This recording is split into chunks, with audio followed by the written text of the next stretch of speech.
I'm Dr. Kelly Brogan. You may know me as a New York Times bestselling author of a book with an exploding pill on the cover, renegade psychiatrist, pole dancer, or honorary member of the Disinformation Dozen. What can I say? I'm a born provocateur. I've spent most of my recent life exposing deceptions, connecting dots, and discovering the secret places my inner victim is still waiting to be liberated. And now I feel called to help you reclaim all of your parts, your health, your sexuality, your power, and your expression, so that you can finally truly own yourself. I want to ignite in you that inner knowing and the pulsing vitality that lives beneath your disempowerment, disconnection, and resentment, so that you can audaciously, courageously, and playfully alchemize your struggle into the specific pleasure of who you are. This is Reclamation Radio, a Soulfire production. We have been duped by feminism, sexual liberation, and antidepressants. We have been told that we are powerful and free now as women, but we feel tired, wired, and bitter. We're mostly eating right, exercising and meditating, wrangling to-do lists and arranging playdates, and yet there's a haunting hollowness beneath the huge complaints. What if I told you that there is a huge storehouse, a reservoir of energy inside of you that has not been tapped, that you could feel light and pulsing, excited and alive in ways that a wellness lifestyle cannot deliver, that you could trust yourself, that the world could feel safe, and that unexpected and expected delights could start to illuminate your path. No coach, therapist, doctor, or guru required. Just you learning to get real, present, and attentive with you. I feel like I'm here to matchmake your inner parts for the greatest love affair ever written. I want to help you learn, first, where you're buying eggs from the hardware store, which is the source of all pain. I want to help you master entering through the upset, which is the only spiritual practice you'll ever need, and to get real comfortable putting on your villain crown, which is, in my opinion, the key to true power. And then you'll attune to your inner yes so you can live the life defined by the specific pleasure of who you are. I am so excited to announce my latest book called The Reclaimed Woman, which is available for pre-order now. So if you head to the link in show notes, you can learn more about bonuses, events, and companion offerings. And I cannot wait to see your gorgeous face on the path. Hi, all, and welcome back to the Sovereignty series. So I want to take you down a little bit of a different path than you might have anticipated, because in this space, we speak a lot about the many ways we can connect dots in our lived experience so that we can start to live a more sovereign existence and reclaim all of the power that we've given away to our victim-based illusions. And I would like to foreground what I have come to understand as being one of the greater psychological operations that are being run on the population right now, which has roots in feminism and really extends into an expression that could actually be characterized as a war on masculinity. And this is certainly not a conversation I anticipated myself having, maybe even 10 years ago, when I thought of myself very much as a militant feminist, a belligerent against all things mankind, kind of a feminist, and believed in elective C-sections and birth control, and I can do what they can do bleeding, and I've come a long way. So I'm excited to be in conversation with Rupani, who I think is one of the most important voices out there on this subject and many others. We'll sort of touch on a collection of issues today. So welcome. Thank you for being here with me. Thank you. Yes, glad to be here. So I would like to talk really about the war on Eros. And I have conceptualized the role of Eros and really what it means to me when I look at, what the state of humanity is and what it is that we can and should be doing about it as the potential, sort of destination, because there is a warfare consciousness that we are steeped in, whether it's our antibiotics and our antidepressants, whether it's the way that we interact with all that we hate about our lived experience or government or systems.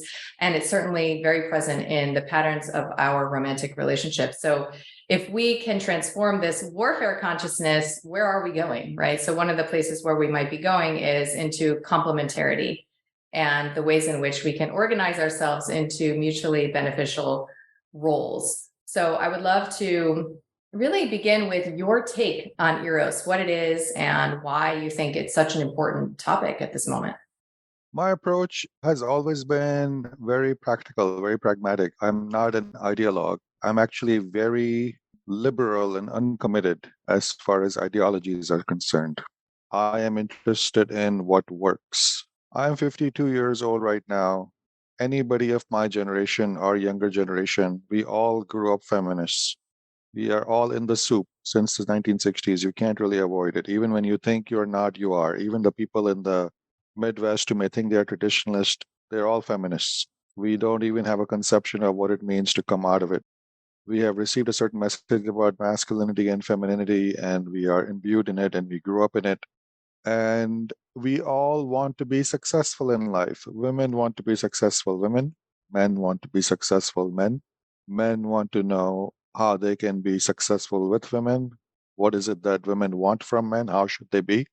And the message that both sides have received is seeped in kind of the feminist framework for pretty much everybody of our generation and younger, pretty much everybody alive today. And I would be totally okay with it. I would be totally okay with it saying the future is female, all the feminist agenda, yay, hooray. If it worked, if it worked, if it made women happy, if it gave women, my God, my life is good. If it made men happy, if we had thriving relationships everywhere, women could say, I adore my feminist submissive man. I adore my nice guy. I do. I love him. Oh my God. What a wonderful world we are living in, filled with nice guys, with submissive men, willing to respond to our emotions, be there for us.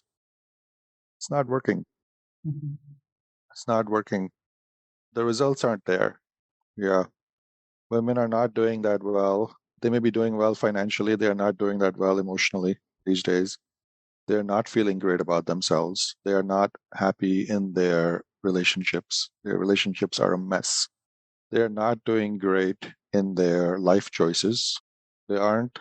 They are living in such a way that does not correspond to their biology, right?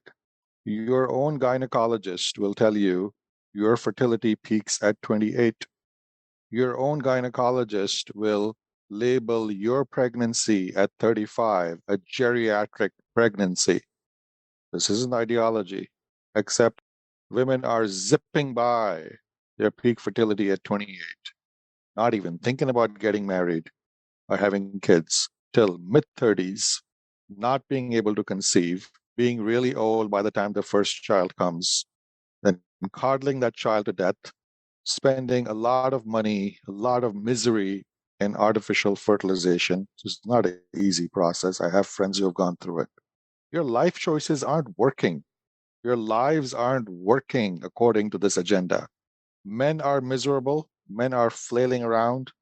Men don't know what to do with women. They can't find a way to succeed with women.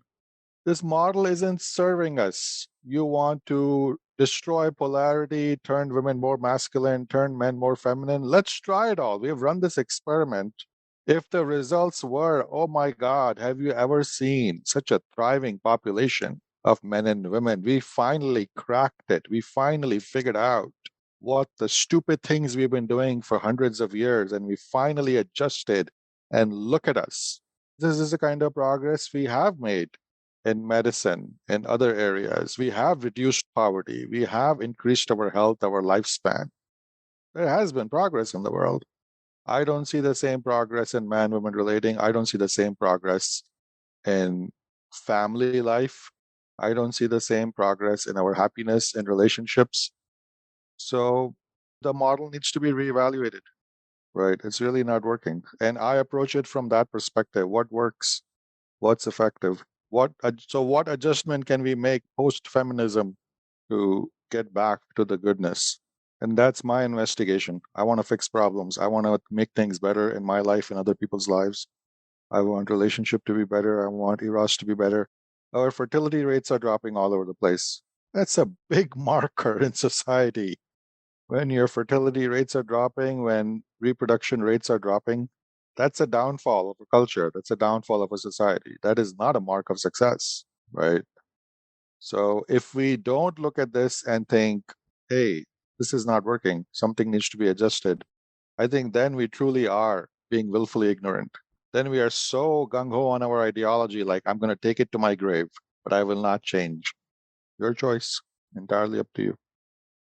I think part of how I began to wake up to this is because I would look at the fruits of feminism, right? And I would look at the birth control pill or medicalized birth or women in the workplace and paying taxes and valuing that kind of hustle up the ladder more than their role in the family unit. And each one of those I've come to challenge, the value of. And so all of these fruits of feminism seem to also stem from a woundology, right? If I could borrow Carolyn Mace's term, and the resentment and bitterness and victim consciousness that comes with that woundology, which is a whole string of beliefs, right? That men owe women, that the only way out is to establish egalitarian, sort of gender roles. And I personally am of the belief system that feminism is actually a socially engineered psychological operation that was at least in part intended to get women into the tax-paying workplace, get children into industrialized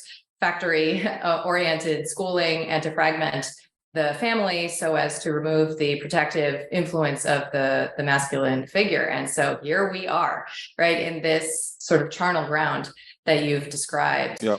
You talk a lot about, and I had come upon this ideology actually through the Freudian literature, what is sometimes called the castration effect, or the ways in which a wounded mother, right, which probably could describe all mothers at this point in our evolution, the way that she mothers a son in particular and emasculates him subconsciously, perhaps for her own protection.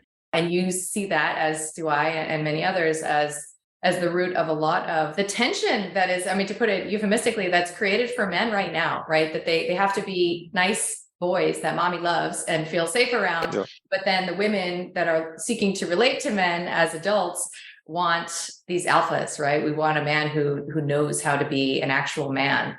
So I wonder if you could talk a little bit about the origin story, at least in these dynamics between men and women, and how in many ways it starts in the mother-son dynamic.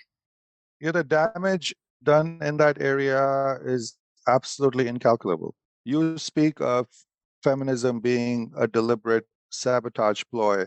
I don't know about exact conspiracy theories, but if this is the conspiracy theory, this succeeded because its effect has been essentially that either they were doing it deliberately or they were doing it non deliberately, but feminism and this ideology has been absolutely brilliant in destroying the fabric of so many aspects of our life. And that's one of them, right?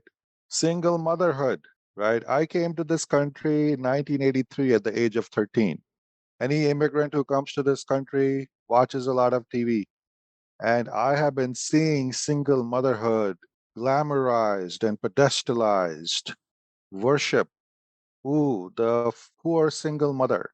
And the only time the father would come in, it would be as a deadbeat dad. How can you not hold up the poor, abandoned mother with her children, needing help from the state?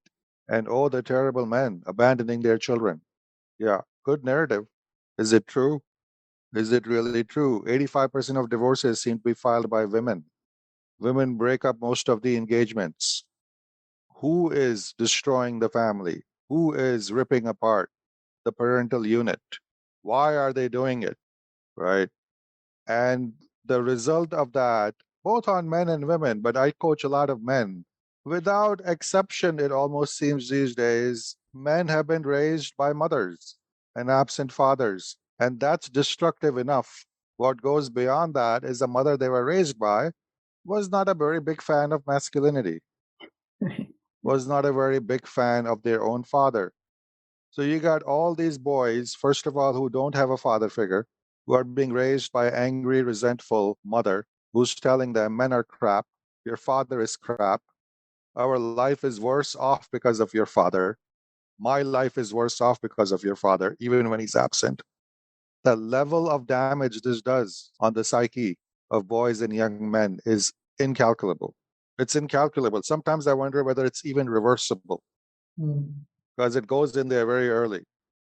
The absolute destruction this does to the psyches of boys, the message they completely incorporate into their internal narrative. Men suck. Grown men are useless. Grown men cause good women misery. Grown men cannot make women happy, right? Eventually, these women who we want to make happy, they're going to end up hating us. Wow. You want to take on that challenge? You want to look forward to being a married man after that point? You want to pick up that gauntlet? I wouldn't. And whether they are able to articulate this or not, the message is in there. The self defeating message that relationships basically are not going to work. I'm going to fail in my man woman relating. Even the woman I think I love, I'll probably end up disappointing her. She will probably end up hating me. She'll probably end up leaving me. Nobody talks about this because nobody's interested in talking to men. Nobody's interested in talking about men, and men don't talk about themselves. So we think none of this is actually occurring, right?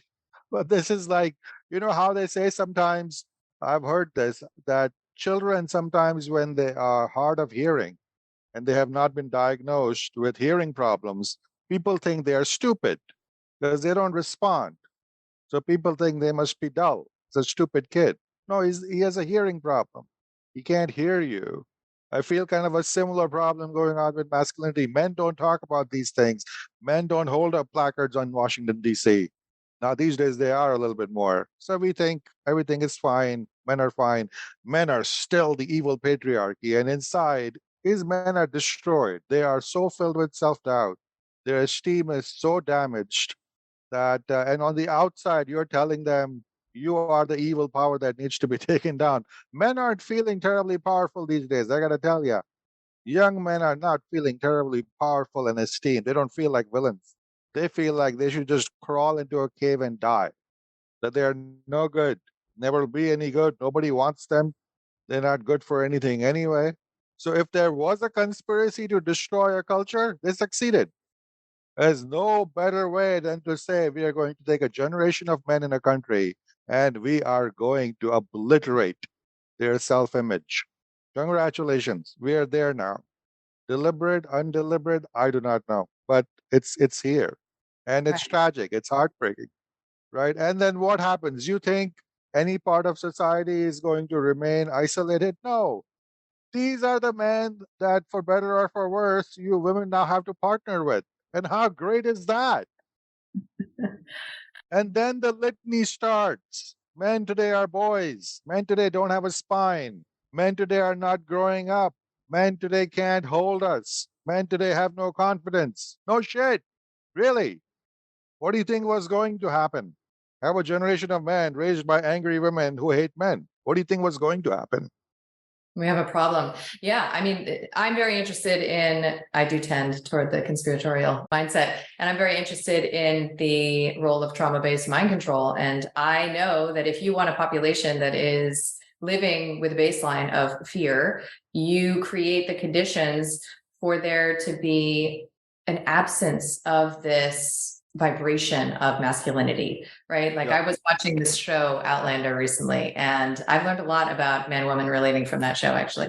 And there was a scene, right, where the protagonista, the woman in the show, is abducted essentially. And all of the men from her community, her tribe, come and rescue her and like slay all of the offenders, right? And the same thing happens for the protagonist. At a certain point, he is rescued by this, actually several points, but this like group of men who come, like strong, powerful, courageous men. And all I could think was, I need that as a woman. I need men behind me of that caliber, and men need men behind them of that caliber. And we don't have that. So how could our nervous systems possibly be in optimal balance, possibly be in the state of the sort of predatorial state where we can make our own decisions, engage our sovereign choice. Yep.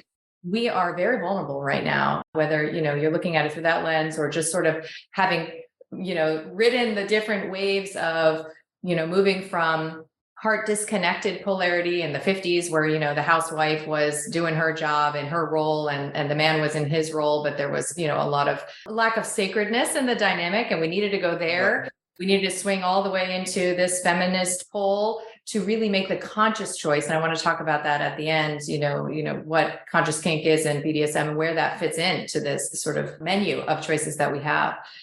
But I want to talk specifically about something I really have appreciated the way you've spoken about, which dovetails on the end of what you were just saying, which is the role of esteem for men, right? So for a man, his reputation, his esteem, his sense of worth, his actual sense of usefulness, for a man to feel needed is actually a very different thing than it is for the average feminine essence woman. And you speak about one of the remedies being that women can choose to no longer speak ill of men.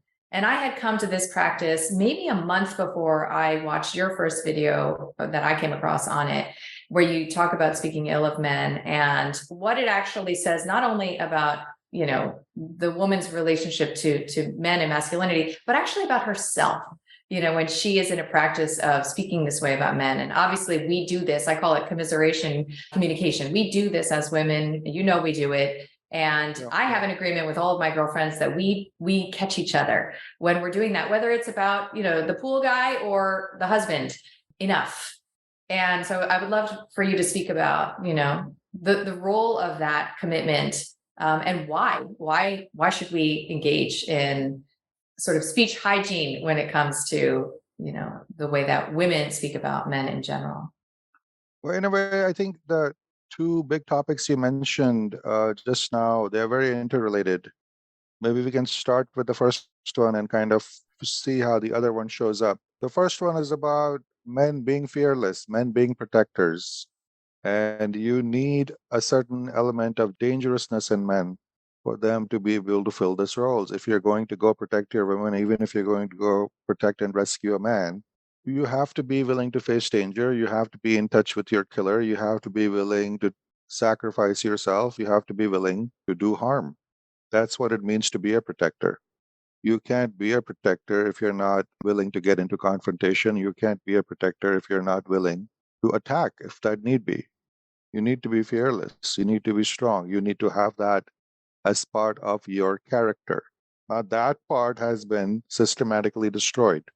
The second part of women disrespecting their men follows from that.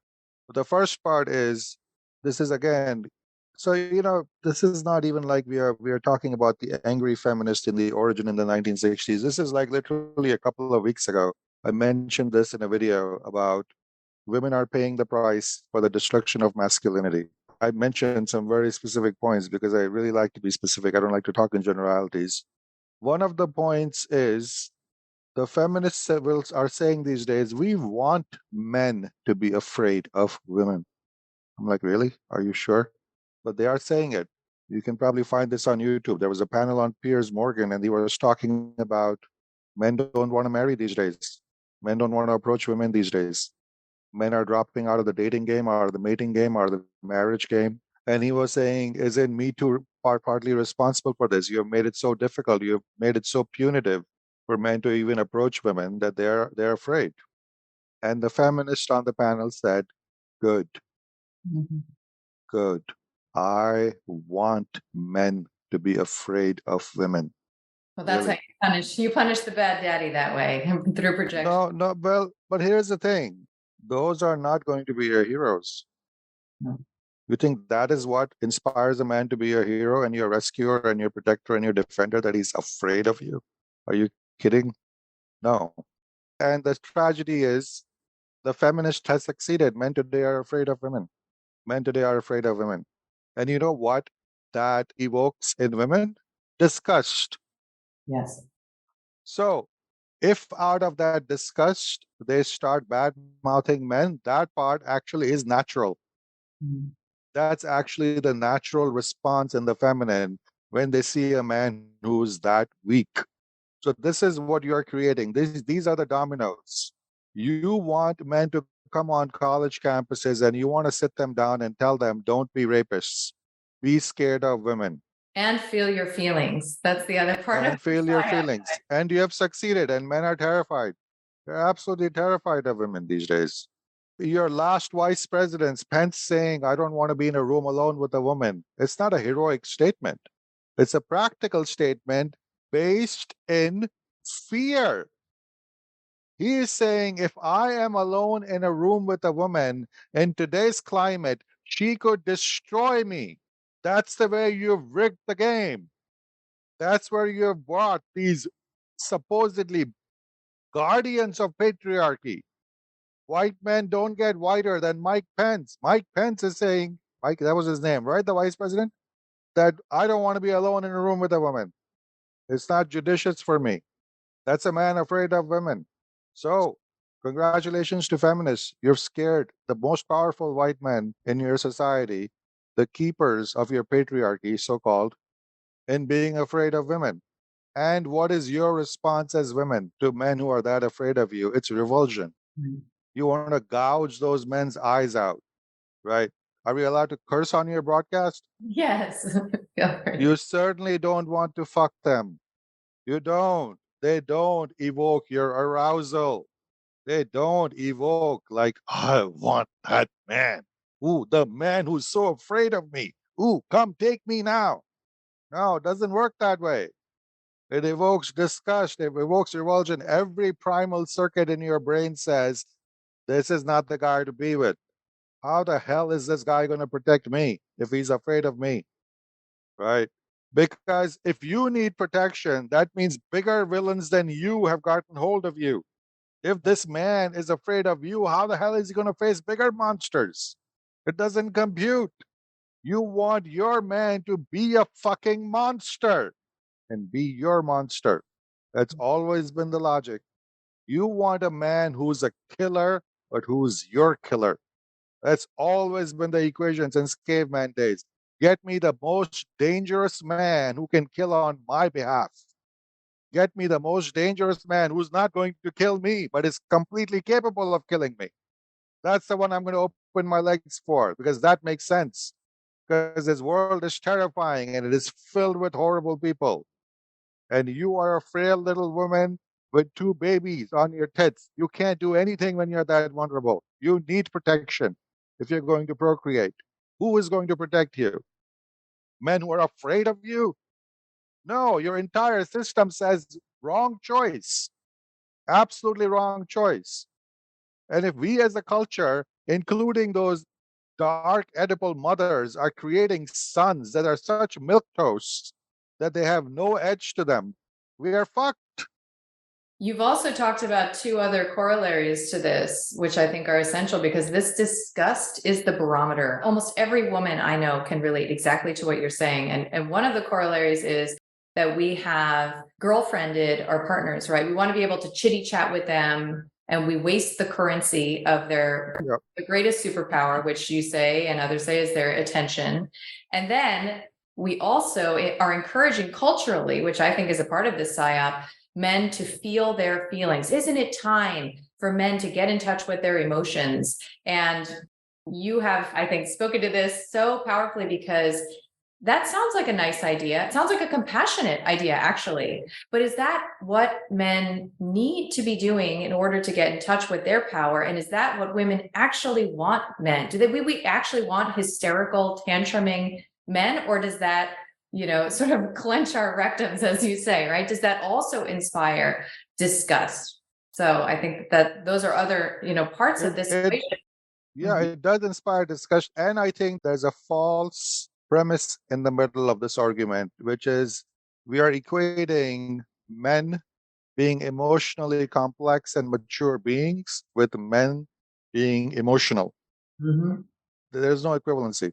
You can be a solid man, an impassive man, a ferocious man, a killer of a man, and in the evening, sit down with your glass of brandy and read Emerson. So, any idea that men Emerson, Whitman, Thoreau, men. Shelley, Byron, Shakespeare, men wrote about emotions, wrote great plays, excavated human nuances and feelings and emotions, wrote poetry. So, where did this premise come from that somehow men are separate from their emotions?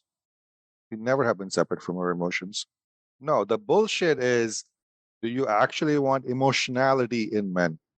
There is no equivalency between emotionality and a man having passions, a man having nuance in his emotions and feelings, man falling in love, man being tender, man loving his children, man loving his pets, man loving nature. When? When has there ever been? Our greatest poets through history have been men, right? Robert Frost simply communing with nature, writing poetry, doesn't mean he has to be an emotional mess in life. Where did this equivalency come from? That men are just emotionally retarded. Your best fucking literature was written by men, and those men weren't pussies. Those men carried daggers and sabers and went to war. So this whole idea is bullshit. That somehow in our generation we are going to allow men access to their emotion. Bullshit. Nonsense. No. In our generation, we're gonna teach men how to become watery women. That's what's actually happening. And I would echo that this is the beginning of the erosion of the contract, the sacred contract, is because when a woman is with a man who does not know how to self-contain and who is emotionally demonstrative or reactive, is the sort of psychological term, she cannot respect him. And if she cannot respect him, she can't give him the admiration and the guardianship of his reputation and all of that appreciation that he deserves and needs in order to fulfill his end of the contract, which is containing her, right? Would you agree with that? I would completely agree with that. I would say I always trust genuine response in both men and women. A wet pussy does not lie. A hard cock does not lie. A woman who is embodying her femininity in such a way that she inspires adoration in a man, that's a genuine circuit. You want to shave off your head, put on 100 pounds, and tattoo your face, and then complain no man responds to you, is because you have fucked up the circuit of what inspires adoration in men towards women. Similarly, when you create emotional weak men, your third chakra will not respect those men. That response is correct. Your system has not gone awry. Compared to that, a man who can hold his own, he will command your respect. That's appropriate circuit, right? So I would be like, trust your own turnout. Even the staunch feminists today sometimes are honest enough to say, we fucking hate feminist men. We don't want to fuck these feminist men. I'm like, good, good. At least you're checking into your sex and saying, hey, it turns out all these allies we have, we don't want to take them to bed. They revolt us. Good. You're listening finally. Can you see the discrepancy between your internal energetic body and the ideology you set up in the political realm? Trust your body, trust your turn on over all ideology, right? Create the kind of man that does evoke respect in you. You want to go further? Create the kind of man that makes you a little bit afraid. The kind of man you would think twice before fucking with him. You want to reverse that circuit. You don't want a man who's afraid of you. You actually want a man you are at least a little bit afraid of. And you know who the first man to embody that energy was supposed to be? Your father. Your father was supposed to be a man that made you think, do not fuck with this man, fear this man. And that was good. That was healthy. Hear that correctly. Today we are like hell bent on hearing everything badly. Not saying the father was abusive or psychopathic. No, no, no. A good, solid father should command that respect, should command that tiny dose of healthy fear in children. That's a correct circuit. That's a man you look up to, right? You want to destroy all of that. You want men who are weaker than you, who fear you. You want men who are so weak they create revulsion instead of respect. Things are not going to work out, right? Trust your system. Your circuits are still correct. Those are the circuits I am trying to realign things with. That's my guideline. I'm looking at the real data. I'm like, well, weak men are not inspiring love and adoration from women. So obviously, this shit isn't working. Weak men aren't inspiring women to have sex with these guys. That circuit isn't working. Who are the men women are actually going for? I trust your turn on. I trust your arousal. I trust the man you get crazy about and have infatuations about. I trust where your heart goes, who you fall in love with. You don't fall in love with weak men. You just don't. Yeah, you call them nice guys, right? Yeah, we have a pandemic of those right now. And so you offered a caveat about abusive dynamics, and I think that part of why I find this arena that you traffic in so fascinating is because there is a fine line between, and I want to read a quote from your book. There's a fine line between what we would otherwise recognize as potentially abusive or even trauma-based dynamics and the reclamation of this polarity. So Yeah. talk to us about what a sacred dynamic, you can even teach, if you want, a little bit about what you call the 7 chakra marriage, not in depth obviously, but just touch on that. Like, what does this sacred dynamic look like, and how does it look different than a little girl scared of her daddy? What are the components of the contract? Like, what is the woman's role, what is the man's role generally, and Yeah. what are some of the ways that this sort of intentional and conscious hierarchical engagement are actually devotional in nature? At the first chakra level, protection and provision, these are the two energies that live there, right? You want a man who's capable of protecting you. Well, what does that imply? He needs to be dangerous. He needs to be powerful. He needs to be ferocious. He needs to be a wolf. Now, are you the kind of woman who recognizes that wolf, who actually nourishes his wolfishness? Right? We used to. When we used to, when your lives were really perilous, out in the frontier, where there were actually enemies coming to rape and kill you in the middle of the night, you had no doubt that the men you were surrounded with, they needed to be killers. As early as possible, you would turn your sons into killers. You would hand them a rifle at age 10, 11, 12, 13 and put them on the porch. You did not have tolerance for weak men. They would get themselves killed and you killed. There's no room for error there when there's that much danger, right? So if you want protection from that wolf, nurture the wolf. Be a woman who can be with that wolf. Be a woman who inspires that man's wolfishness. Being a scary woman, scarier than your husband, doesn't inspire that, right? Provision. Help him do better in life instead of being some kind of a consumptive succubus, which is what women seem to be these days. Women hit 35, they want to get married, but it really seems like they want to marry a wallet. Are you going to build his home? No. Are you going to clean his clothes? No. Are you going to cook his food? Fuck no. What's your contract in the provision part? What are you bringing? What are you magnifying? Right? Is this actually a marriage? If he's bringing in money and provision, what are you doing with that to create a bond at the first chakra level? What is your part in the protection provision circuit? That would be a good marriage at the first chakra level. That would be a good partnership because then together you are strengthening what needs to be strengthened and you're helping each other build the heart with good protection and good provision to see each other through winters. At the second chakra level, your sex only opens to a man you can surrender your sex to. What kind of man is that? Pick that man. I'm not deciding your ideology. You ask your own sex, where do you actually thrive? You thrive in sexual surrender. What kind of man inspires your sexual surrender?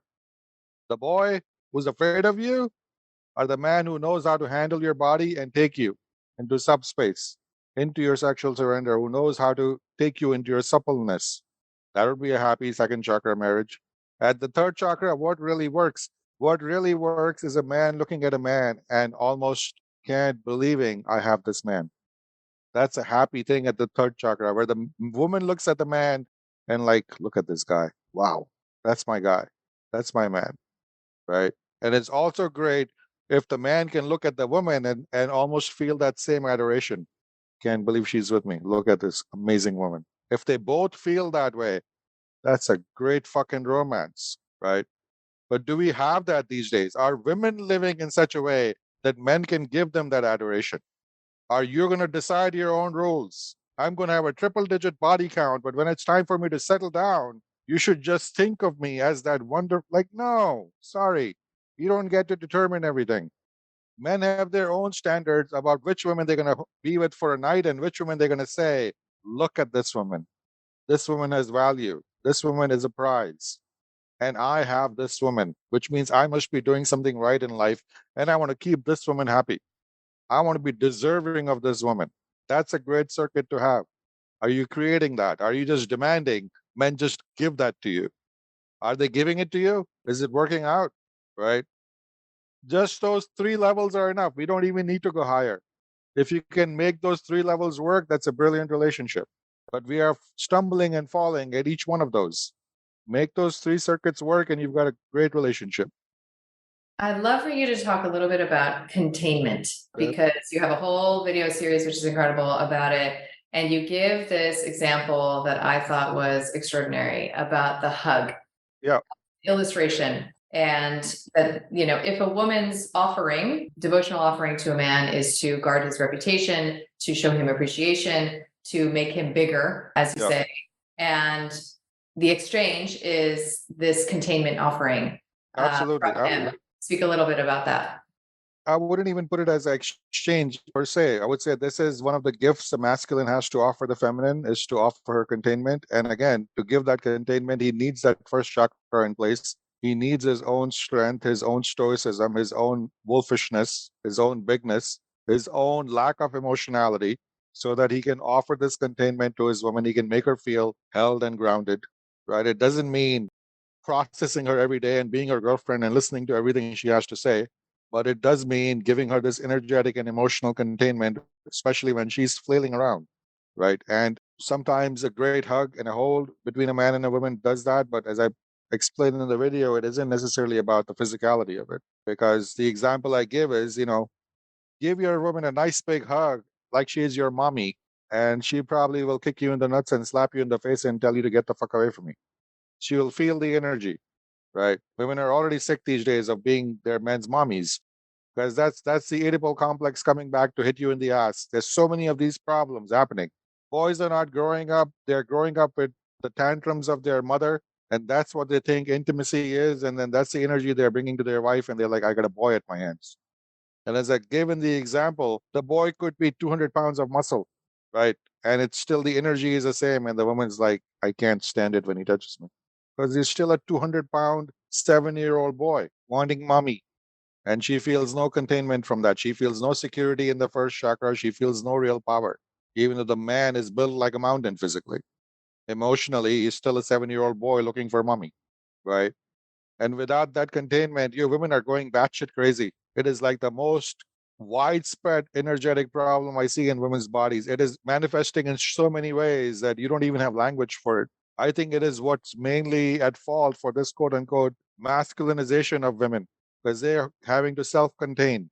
It is this self containment they're doing that they're referring to as, I feel masculinized because there isn't never got it from your father. And the boys you're around, they never got trained in that this is what you're supposed to give to women. If anything, they got stuck in the horrible edible circuit with the mother, where they were stuck in the emotionality of the mother's overwhelm, right?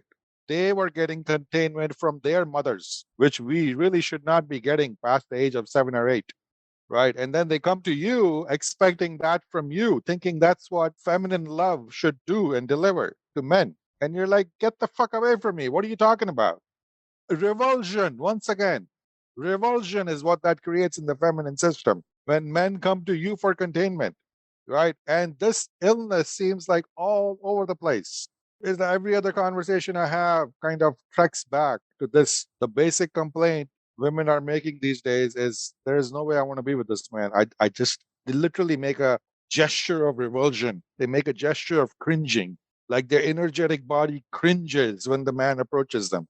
This is what the body's doing, like the wrong energy. Get the fuck away. Compared to a woman feels that solid containment from a man, she leans into him, right? You can spot it across the room. You can see that room, like when a woman can get that from her man at a party, at a function, when her system's getting a little rattled, she'll kind of sidle over to her man and kind of lean into him. almost like she's recharging and grounding herself, right? Because her system is going a little as it does in social occasions. And her man can just put his arms around her and she's like, "Hmm," right? Compared to that, a woman who will avoid her man when that's happening. That way you know the circuit is not there. So it's like one of the basic things women want men for. And if men are not delivering there, forget about having trust and intimacy that goes beyond that. There's no way your sex is going to open up to a man who's not giving you containment either. It's impossible. It's absolutely impossible. Your sexual opening happens on the other side of receiving that containment. And Right? it's a huge concept, obviously, but how would you characterize it? How would Which you part? describe to somebody who's never heard the concept of containment? How would you introduce them to even the idea, which obviously is viscerally known? Yeah. As I do in the videos, the simple way would be imagine how your system feels when you get a good grounding hug. Somebody who's good at giving a hug gives you a hug and you receive their hug, you like their energy, and your system just goes, "Oh." You settle into their body, you receive their hug, and your system quiets down, your breathing slows down, you feel more relaxed, your head noise goes down. That response in the body is what containment is. Now, men should be able to give that to their women from across the room, not only just through their hugs. They certainly should be able to give it through their touch and their hugs. If they can't do that, even with their touch, there'll be no sex afterwards. Impossible. If the woman is coming in like in this kind of energy and you're not able to like, "Hmm," she's not going to open up sexually to you. Won't work. Try it. Right. So Not only does she need that before sex, she needs it after sex, and she needs it the day after. This is one of the biggest way I see women truly screwing themselves these days with the level of promiscuity they've got going on. You women have all the sexual choice in the world. You have talk on call these days with your apps. There's no shortage of dick. But the problem isn't getting a dick through the door and having sex. The problem is next day when you need containment and the man is not there. It wasn't part of your app contract. And women are flailing. They are really not happy the next day when they don't have anybody, when their system goes into that. And it is creating a lot of internal damage. And they don't have the language for this. All they know is, I feel dropped, I feel rattled, and I don't know what to do about it. And there isn't any contract in this dating and hookup culture to have those cycles of good containment from the masculine to the feminine. And sex is simply in the middle of that. Neither do men have the awareness for this, nor do women have the awareness for this. So what we are getting is a lot of rattled women all over the place. This is not doing any favors to their psychological health over the long run. Right. It really isn't. Yeah, I think of it as the perfect match between a man's attunement, presence, and attention, and a woman's receptivity, and surrender to that Feeling, dynamic. feeling contained opens up your receptivity. Receiving that containment from the man opens up your receptivity to him naturally. You don't have to decide it in your head. Your system will open up to him. And this happens at every level in romance and love. But this is kind of the bread and butter of the BDSM realm, Right. where we have a very specific concept of a dom taking a submissive into subspace, and it's exactly the same energetic. If you're a well trained Dom and you have a receptive submissive, first and foremost, you take them into deep containment. And the submissive pretty much falls into a trance state. And at the bottom of that trance state, the sex opens up, arousal opens up. Anybody who has done any kind of a rope play will receive. Rope provides amazing containment. People fall into a trance state right away, into stillness, their head quiets down. And in that stillness and quietness, there's trust, there's bonding, and now there's receptivity, right? The same logic is needed whether you're doing kink or not, whether you're doing in a scene format or not. But the Dom energy, again, is a very big energy. It's a very coherent, solid energy. Just as you don't want any shaky DOMs, right? We don't want DOMs with Chihuahua energies. We want DOMs with Bulldog energy. And the same logic applies to men in regular interactions. You are not going to feel contained with men with Chihuahua energy. You won't, right? You Amen. need that big Great Dane who just sits there and stares at you, puts a paw on you, and all of a sudden your system goes zoom. That's how the energetics works. This is not ideology. If the other way works for you, but God bless you, get the chihuahuas all you want. World is filled with them right now, right? But you know it and I know it. That's not how things actually work. So you wrote a book called Prerequisites to Ecstasy, and I want to read a quote from it to close us out because you've already touched on how this all fits into BDSM. And I know I imagine for many listening, this is an entirely new horizon. So I want to read this quote because it speaks to what it is that I opened with, which is why the adoption of these principles of polarity and energetic complementarity can be the way out of warfare and endless struggle and strife and unfulfillment. So you say we all have a visceral understanding of what non-consensual domination and submission is. Every headline in every newspaper on every single day is pretty much a story of non-consensual domination and submission. What the structure and protocol of consensual domination and submission is requires some learning and mentorship. Consensual domination and submission is anchored in two people giving each other what they truly want. It is anchored in creating games and making agreements in which both parties win. It is anchored in affection and love between two people. It is anchored in two people wanting greater expression and joy for each other. Consensual domination and submission, in fact, has a higher standard for how two people need to show up for each other if they are to do this dance well. They have to be in a deeper state of agreement. They need to communicate more and better. They need to be skilled at playing their roles individually, and they need to be invested in their partner doing well because the two of you are on the same ride. Yeah. I love this. And I want to just sort of close out, if you could speak a little bit to how could it be, if in the dom and the sub role, people have such different desires, intentions, how could it be that both of these needs are possibly fulfilled? Isn't it just one serving the other at a time, right? Or isn't it that one is sacrificing, right? These are sort of like some of the resistance to this model is like, well, one is sacrificing in service of the other. But what you're saying is no, this is actually a mutually beneficial contract that has a lot of transparency and a huge amount of consent. I think the fact that we even have to make that point shows how far we are from like actually understanding how nature is built. Nature is built on complementarity. Nature is built on polarization. Nature has created two sexes, and the two sexes are not the same, but they need each other. So this is like saying, how can the cock and the pussy need each other? They're so different. Well, of course they need each other. Of course, when they come together, they both should be happy. That's how things work. We are built that way at every level. We are built to fit. We're not built the same way. We are not supposed to be at war because we are built differently. We are supposed to mutually fulfill each other because we are built differently. That's how we are built. We are built to fit, right? And that is like should be the default wisdom that if there is a difference between us, we should be looking for ways. Well, how do we fit? We should assume we fit. We should assume we are built to fit together in a happy way, and let's look for that, right? So this is, we can come back to your original point. What is the core premise of feminism? The core premise of feminism is men have been winning at the cost of women, and now women need to win at the cost of men. That's the whole theory of patriarchy. And it is so plausibly sounding, and it is entirely false. It basically says men and women are in a zero sum game. We cannot win together. We are at war, and only one of us can win. Men have been winning so far, and that's enough. Now women need to win.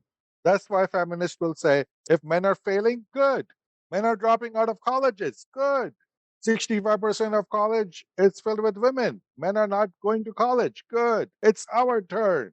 It's our turn to win. Okay, have it that way. See if that works. I don't really believe that's ever been true. I don't ever believe that's ever been true. Win-win games is the way we are supposed to work. Win-win games are really productive. Zero-sum games are very strenuous and they're very limiting.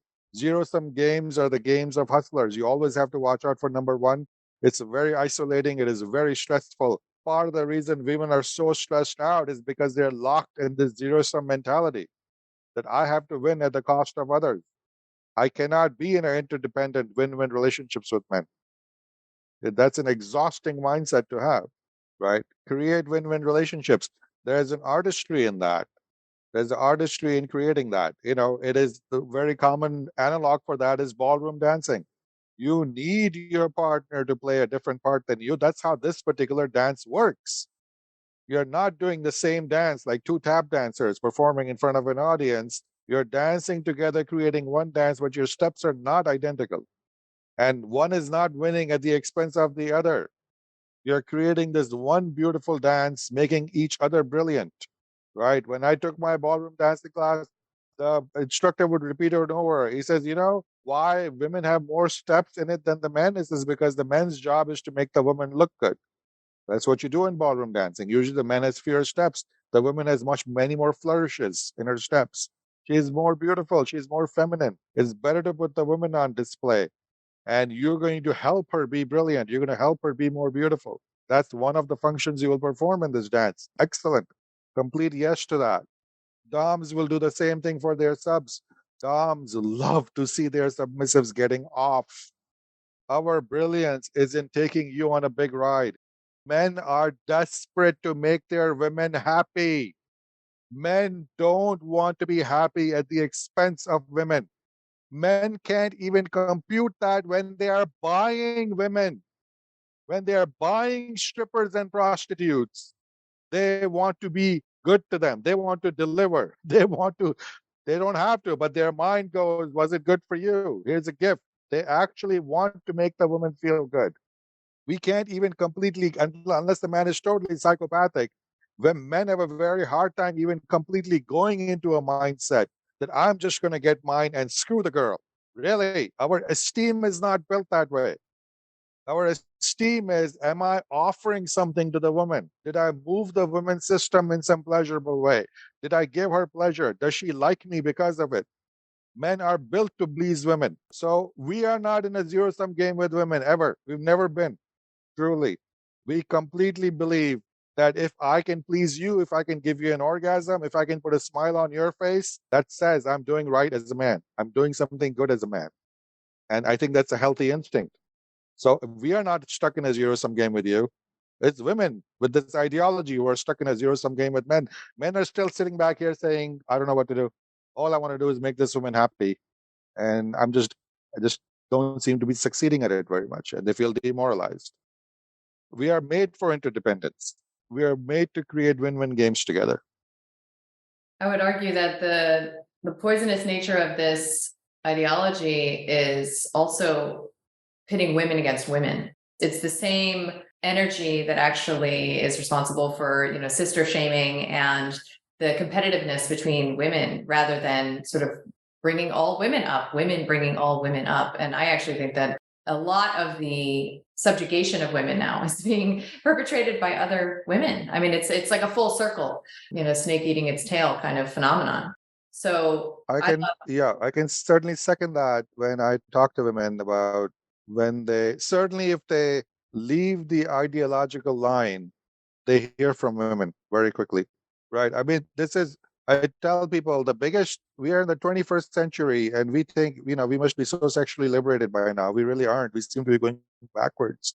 And the biggest sexual taboo for women is to go into their submission. So women are not going to say, oh, you have a genuine desire for submission. You go, girl. You express yourself. Submission to a man. No, we don't do that anymore. And you do that and you're going to hear from other women. Although I will tell you, I was recently speaking in front of about 2,000 people at a nutrition conference. And as a part of the Q&A, it was a Western Price conference. As a part of the Q&A, somebody was asking about my thoughts about the sort of gender socio-political culture right now, gender related.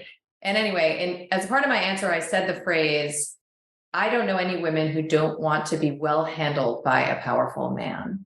Yeah. And there was literally a collective, like pleasure-filled exhale that just swept the entire room. Yeah. So I do think we're at an inflection point where when you offer this vision, really, it's like a remembrance. It's a remembrance for our system. And that's why I'm so grateful for the way in which that you portray this vision of man-woman relating, because I do think that we feel it. We feel the longing for it, even if we have resistance, even if there's confusion, even if there's like but doesn't he have to, huh? There is a sense that the reclamation of sacred erotic union is not just something that you will into existence. It's not just something that you claim. It's a practice Yeah. that you choose to participate in. And, it's my belief that that is how we connect most powerfully to the divine and to the source of our animated, embodied sensual experience. And that is the antidote, to so much of the fragmentation and disconnection that we are experiencing on holofractal levels, on all levels of our life, and that make us vulnerable to certain agendas. So I want to thank you, for being out there My speaking pleasure. truth to power in this way, and that you provide a lot of resources, many of which I avail myself of, for people to learn more about this, both for men and Yeah. women, in person and online. And love your book. And Thank you. yeah, thank you for being. But I want to add like one final note to what you Yeah. just said, that this isn't just about, it is, women often are in the mindset that if I get all those goodies that I want, I'm going to have to give something up, that it's going to cost me. There is a cost that comes at the end of it. And I would like to challenge that proposition. So, put it bluntly, if I were to tell a woman that if you go into your submission, you will get good sex, she'll be like, oh, that sounds like a cost I have to pay to get my good sex. Even though I read 50 Shades of Grey, I know there's something in it for me. And the deeper offer is, this is a very superficial assessment, that there are other things waiting for you in the true embodiment of your femininity and submission. There are gifts waiting for you that you're not even aware of yet. There are expressions waiting for you that you're not even aware of yet. And it is not going to have to be, the sacrifice is going to be about sacrificing the ego and the bad ideology. But going deeper into your femininity, going deeper into a win-win modality with a man, going deeper into your heart, going deeper into your devotion, there are necessary spiritual pieces waiting for women there that they don't have access to right now. It's very resonant. Thank you. Thank you so So, much for sharing and for thank being you.